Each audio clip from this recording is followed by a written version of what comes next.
One in particular, it's probably 8 in the morning, and this lady's taking her grandson to school, and she rolls her window down, and she was like, she had just caught the red light, so she knew she had some time. So she goes, she's like, so what are you doing out here?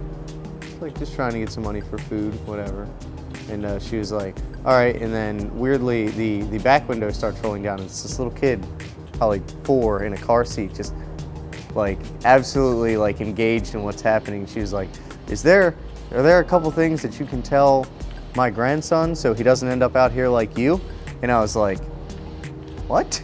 I was like, mainly, I mean, don't use drugs. That's probably about the reason I'm here. And she was like, no, like listening to your grandmother and listening to the kids in school and blah, blah, blah, and listening to your teacher and all this. And I was like, is this really happening right now? Like, I will be a parrot for you, but I'm just telling you how I feel.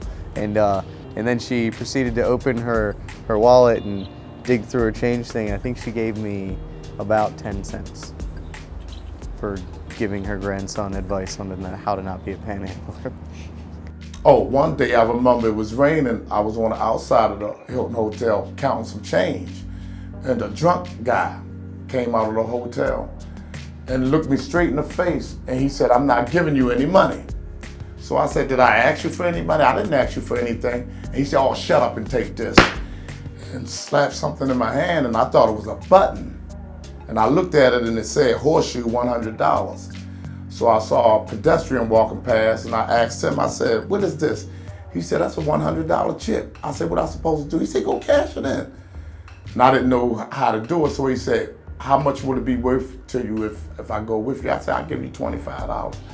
And that was a good night. I'll never forget that. That was a very good night. It was a Saturday morning, and I couldn't go to my normal spot. I had to get on the train, and there was older couple at the little ticket thing, whatever, and the older guy was having trouble putting the money in or whatever, and I'm like, I really got to get on the next train coming. I didn't want to really bother him, and I went up to him and I say, sir, you think you can help me out with $4? I really got to get on the train.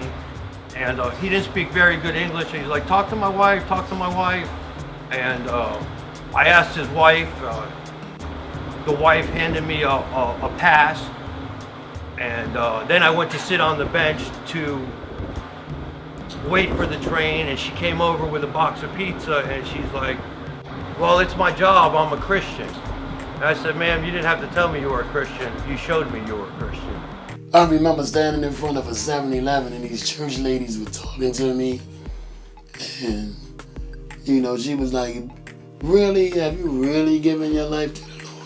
Are you just saying that so I can give you some money and get out the way? But have you really think the Lord will have you standing here asking for money?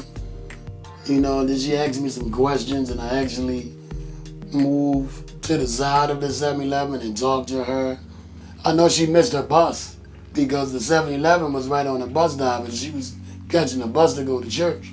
And she let a bus go past just to continue to talk to me. And I ended up going to church with my uncle who lived in my house with me at the time. I didn't fully give my life to the Lord yet. I knew him, but I didn't surrender to the disease of addiction, and I didn't surrender to God. So I was still self-gratifying and practicing self-will, but I was broken. But I remember that lady really touched me, and she dug deeper than anyone else ever did.